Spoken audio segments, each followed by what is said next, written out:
Hai teman kita, kembali lagi bersama kita di podcast mahasiswa part-time. Oke, kita hari ini kedatangan dosen kita tercinta. Mungkin boleh perkenalan dulu, Bu?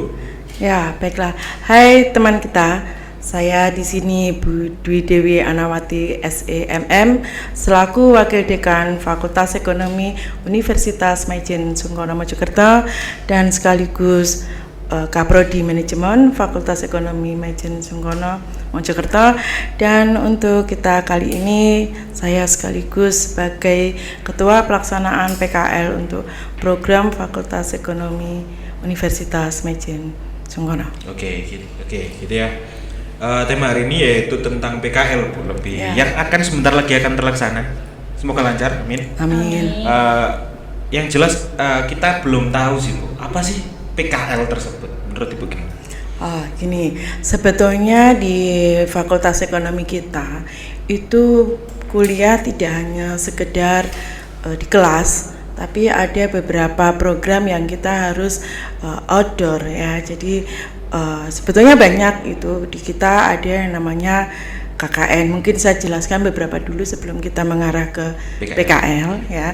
Jadi kita ada KKN yaitu kuliah kerja nyata, di mana ini biasanya dilaksanakan oleh semester 7 karena sudah menempuh kuliah dengan 7 semester, waktunya lah kita pengabdian masyarakat dengan apa yang kita sudah pelajari diaplikasikan di masyarakat. Jadi nanti mahasiswa itu tidak akan kaget kalau menuju ke dunia kerja. Terus yang kedua itu sebetulnya ada program magang.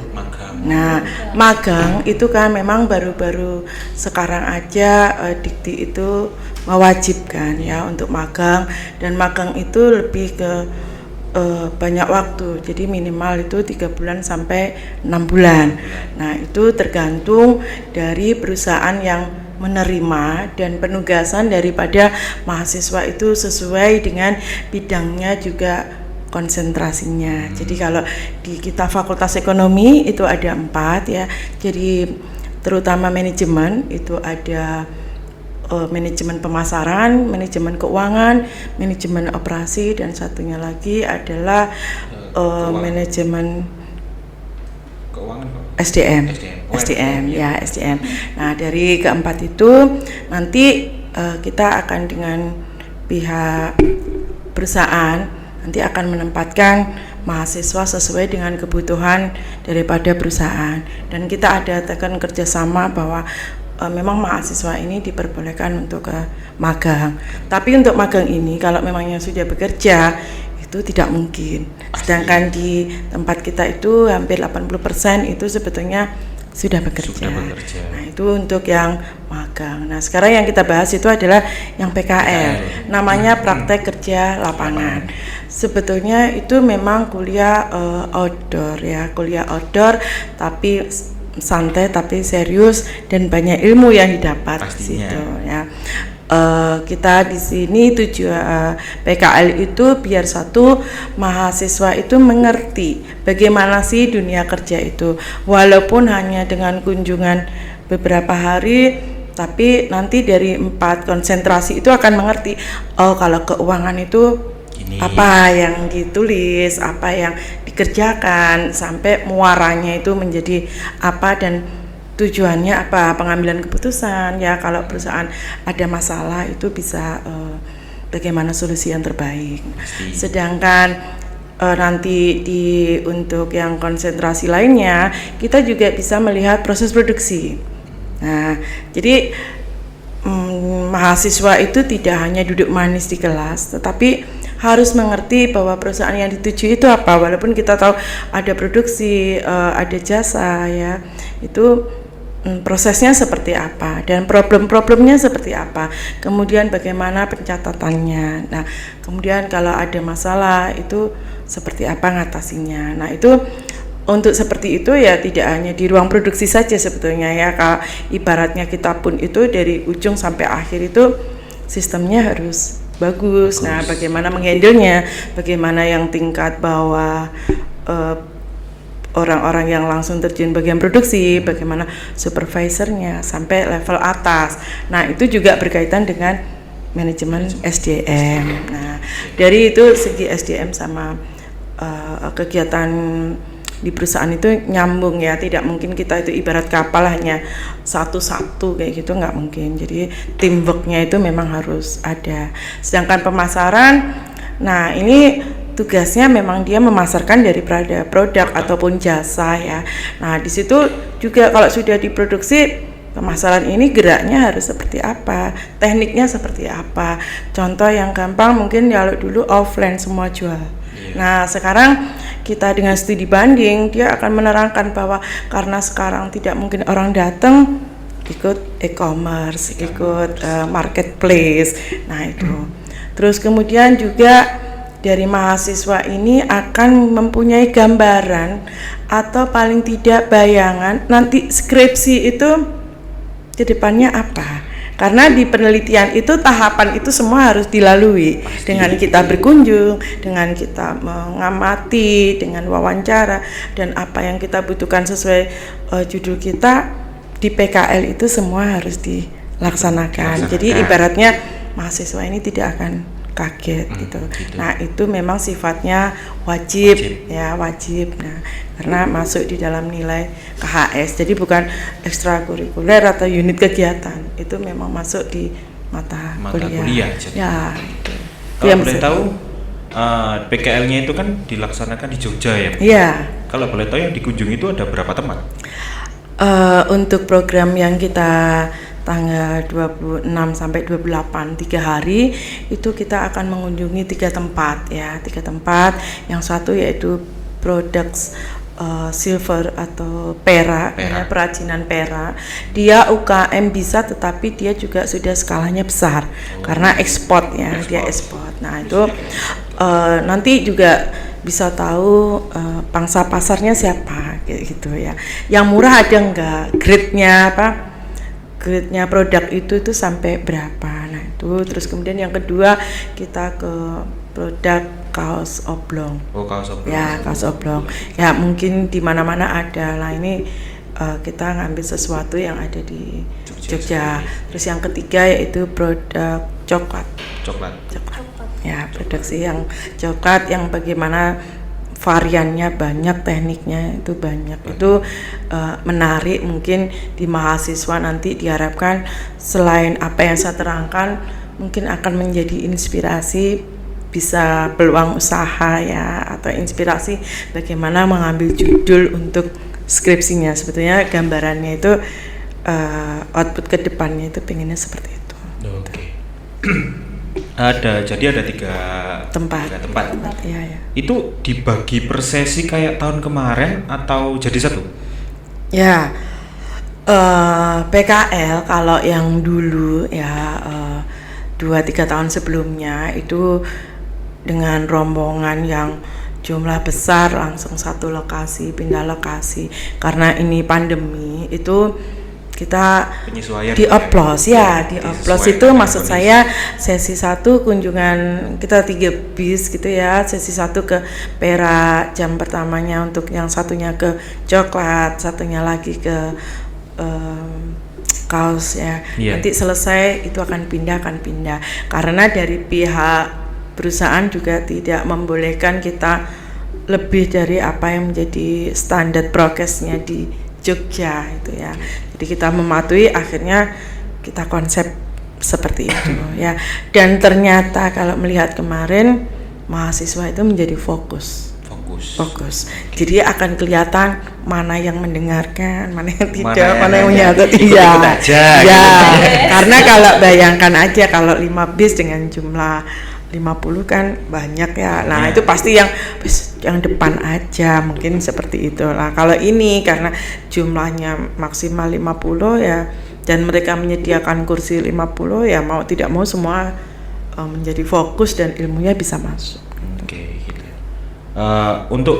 Untuk PKL ini kenapa sih Bu harus Jogja? Kenapa nggak kota lain seperti mungkin ada di Bali, Bandung seperti itu? Kenapa harus Jogja gitu? Ini sebetulnya kalau melihat sejarah, untuk ekonomi ini selalu luar kota, tidak pernah di sekitar sini. Sekitar Padahal sini. kalau kita tahu di Mojokerto nggak kurang-kurang UMKM. perusahaan ya, UMKM banyak gitu. Tetapi itu turun temurun memang mahasiswa menghendaki luar kota. Terus sebetulnya bukan mahasiswa juga, memang yang menerima dengan kapasitas besar itu mereka-mereka yang ada di luar kota. Nah, kalau kita sistemnya itu membebaskan mahasiswa untuk PKL di sembarang tempat, ibaratnya kita kuliah itu ada jadwal schedule ya, terus kemudian bagaimana dengan pendampingan, bagaimana dosen bisa ngatur jadwal, terus siapa yang menjamin bahwa mahasiswa ini PKL atau tidak. Nah itu akhirnya diputuskan karena yang menerima itu kebanyakan luar kota, ya akhirnya luar kota juga mungkin dari mahasiswa jenuh dengan situasi yang ada di Mojokerto. sekitar sini gitu kan ya. Ada satu lagi, mereka memang ingin merajut keluar dari Unimas itu, ada satu kenangan satu angkatan. Oh gitu. Nah, Oke. karena selama 8 semester itu kayaknya nggak pernah pergi bareng-bareng ya. Nah itu sesuatu momen gitu ya.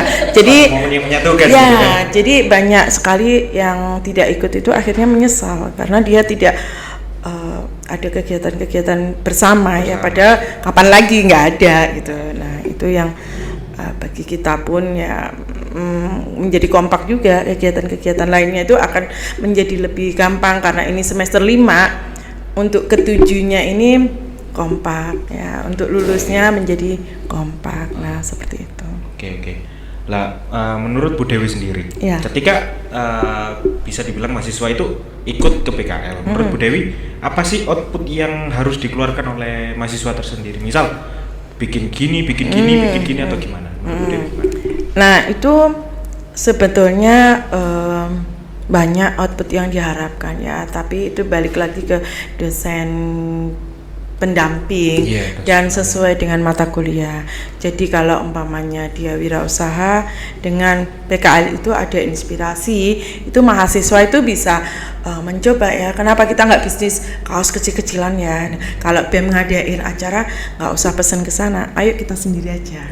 Nah ada hal-hal yang mencoba gitu lah ya. Mahasiswa pun kalau tidak mencoba kan kita bisnis takut itu ya nggak akan maju-maju itu. Terus kemudian yang kedua dalam nanti penulisan PKL kan ada penulisan laporan. Penulisan laporan. Nah itu tidak sekedar menulis tetapi kan ada buku panduannya juga. Nah itu latihan nanti dalam penulisan skripsi. Nah terus kemudian harapannya ya apa yang bisa diambil itu nanti akan bisa diterapkan. Nah itu kemudian nanti bisa juga merembet ke kegiatan KKN. Nah ini enaknya desa ini apa ya yang bisa juga menjadi pendampingan UKM yang ada di sekitar. Jadi ilmu-ilmu apa yang ada di sana itu bisa kita terapkan di lingkungan terkecil. Mungkin rumah itu bisa gitu ya. Manajemen itu kan luas ya. Manajemen rumah itu kalau semua tidak dikoordinir rumah ini ya jadi kacau. Tapi kalau ada aturan jam-jamnya harus pulang, harus apa, nah itu. Jadi harapannya seperti itu. Harapannya seperti itu. Jadi kalau boleh tahu Bu, sekarang ketika pelaksanaan ada atau tidak peraturan untuk mahasiswanya ketika ikut, ketika melakukan? Ada ya. Banyak sebetulnya ya. Satu, wajib. Kalau tidak ikut harus membuat pernyataan kenapa tidak ikut. Kita pun juga fleksibel, tidak harus. Sebetulnya wajib ya, tapi kalau kondisinya sakit kan kita juga tidak memaksa gitu. Terus kemudian kalau perusahaan tidak mengizinkan, dia takut dikeluarkan atau di SP ya kita juga tidak memaksa. Nah, untuk tapi itu tidak banyak, nggak lebih dari 5% ya, paling kalau satu angkatan nggak lebih dari 10 biasanya. Nah itu akan diberi tugas sendiri biasanya sama dosen. Terus pada saat pelaksanaan ya yang tentu kamar nggak boleh campur kayak gitu. Terus kemudian harus prokes ya kalau sekarang udah level 1 ya, jadi tidak terlalu, tapi masker dan hand sanitizer itu tetap. Terus kemudian dia harus tidak boleh minuman keras, ya seperti itu. Terus kemudian jam berapa harus tidur, ya ibaratnya kita dititipin anak-anak kita ya dengan orang tua, kita pun harus jaga sampai ada yang berangkat sendiri itu kita benar-benar tidak diperbolehkan gitu. Takutnya nanti pamitnya PKL di kita pamit nggak ikut, di rumah pamitnya PKL ada apa-apa nanti kampus kita yang kena. Nah itu betul-betul kita ketat untuk itu ya pelaksanaan, karena ya kita sendiri menjaga ya amanah dari orang tua para mahasiswa. Iya gitu. Oke, menurut Bu Dewi sendiri gimana sih respon mahasiswa terhadap PKL di tahun ini? Tahun ini lebih heboh kayaknya, lebih heboh dibanding tahun kemarin gitu ya.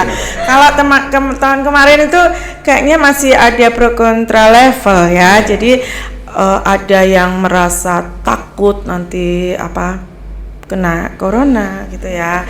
Terus ada yang memang orang tuanya tidak mengizinkan ya, dengan beberapa resiko itu kita pun tidak memaksa. Jadi kalau yang tahun kemarin itu tapi ya masih lumayan lah ya, masih 6 bis gitu. Kalau yang ini 6 bis tapi mungkin tidak full tiap bis. Kalau yang ini untuk kloter 1 aja kita sampai kewalahan.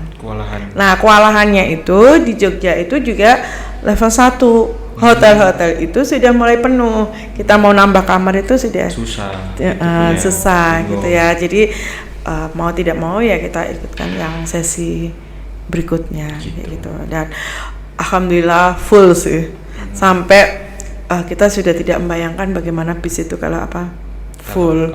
Iya, kalau kemarin takutnya kayak gitu. Karena udah level 1 ya.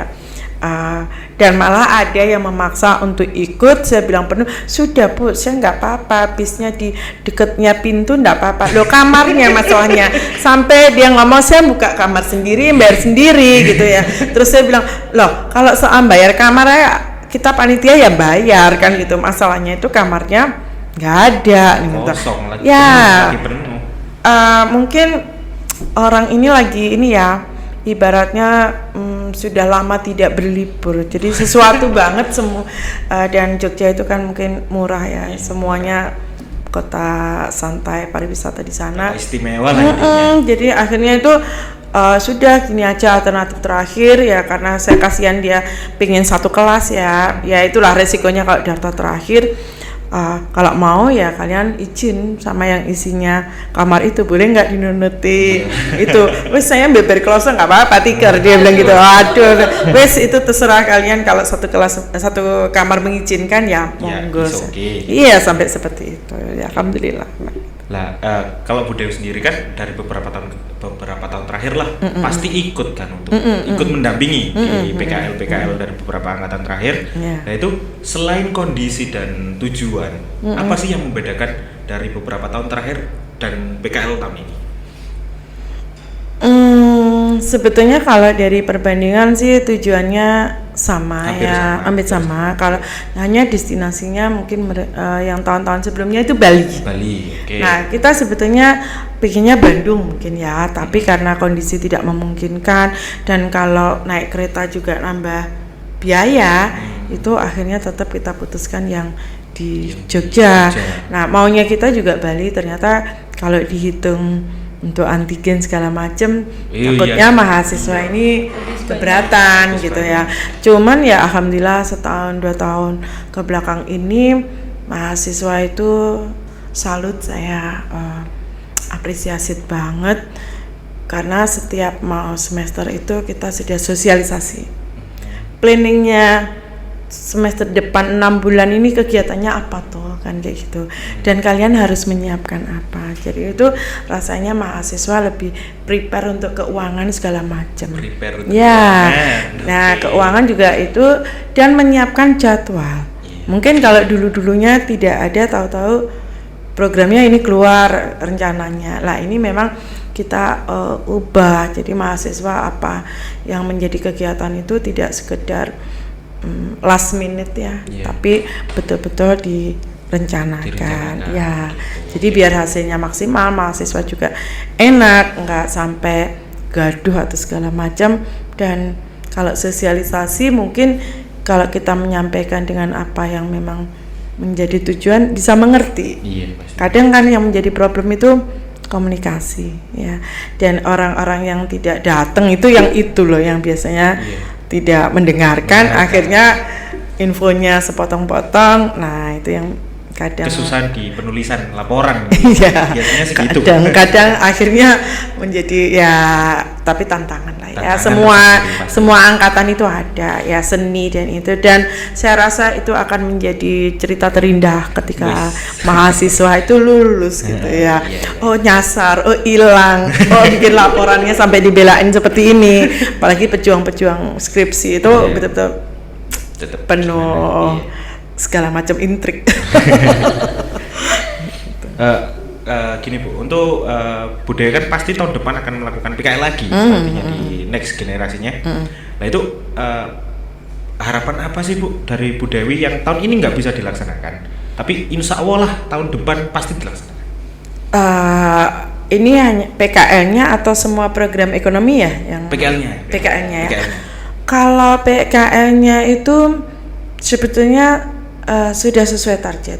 Cuman yang kadang agak nggak sesuai itu kan pelaksanaannya ya, dari mahasiswanya, mungkin dari kitanya ada yang kepanitiaan ya begitulah kan, ada yang kurang, ada yang lebih, dan kita pun berusaha untuk baik gitu ya. Nah mungkin biar bervariasi tahun depan kita akan ubah perusahaannya. Kenapa kita tetap dari tahun kemarin itu kita kunjungan ke perusahaan itu tidak bisa satu kali, kita ada kontrak kerjasama gitu loh. Jadi bukan sekedar datang gitu ya. Jadi di kampus ini kan ada akreditasi A, B unggulan itu ya. Nah apa yang dilaksanakan kegiatan kampus ini semuanya ada dasarnya, kontraknya berapa tahun, nah kayak gitu-gitu. Kalau ini nggak ada itu nanti Dikti itu tidak akan bisa menilai kalau kampus kita itu memang betul-betul ada kegiatan semacam itu. Kalau tidak didukung dengan administrasi yang lainnya gitu lah. Dan saya rasa kegiatan kalian pun itu harus tertib untuk seperti itu, lampiran-lampirannya, kapan rapat, kapan kerjasamanya ya. Nah kita mencoba untuk ini kerjasamanya 2 tahun. Berarti tahun depan bisa pindah, bisa pindah. Kemungkinan besar gitu. bisa ya. Tapi saya rasa mahasiswa bisa yakin hasilnya sama dan bagus. Ya memang masing-masing perusahaan itu punya seni sendiri-sendiri, dan kita menyesuaikan dengan kondisi ekonomi mana yang cocok untuk kalau sekarang lagi program corona ya, kalau next boomingnya investasi mungkin kita akan kunjungan ke bursa saham atau kita mau belajar ke valuta asing. Dulu pernah ya angkatan kakak kalian itu kita kunjungan ke valuta asing dan bahkan kita praktek jual beli untuk mata uang asing. Gitu. Keren. Ya, alhamdulillah. Berarti untuk goals tahun ke depan lah. Ya, seperti itu. Ya. Pengennya lebih baik dan lebih baik. Amin. Semoga saja. Jadi ini mungkin jadi pertanyaan terakhir atau kamu pengen tanya? Boleh. Untuk Bu Dewi sendiri harapan untuk PKL tahun ini? Insya Allah pengen berjalan lancar sesuai dengan rencana fakultas ya, dan anak-anak pun bisa menyerap ilmunya dengan baik, terus bisa digunakan untuk di semester-semester berikutnya untuk KKN, untuk skripsi gitu ya, bukan sekedar datang ya sudah memenuhi syarat untuk nilai ya. Jadi harapannya memang nomor 1 itu adalah ilmu yang didapat. Itu aja ya. Oke, terima kasih Bu Dewi untuk waktunya. Sama-sama. Dikarenakan karena durasi kita harus selesai dulu. Oke. Buat teman-teman semua jangan lupa subscribe. Kalau memang ada yang perlu ditanyakan silakan komen. Nanti kalau pasti kita usahakan untuk membalas gitu ya. Oke, terima kasih.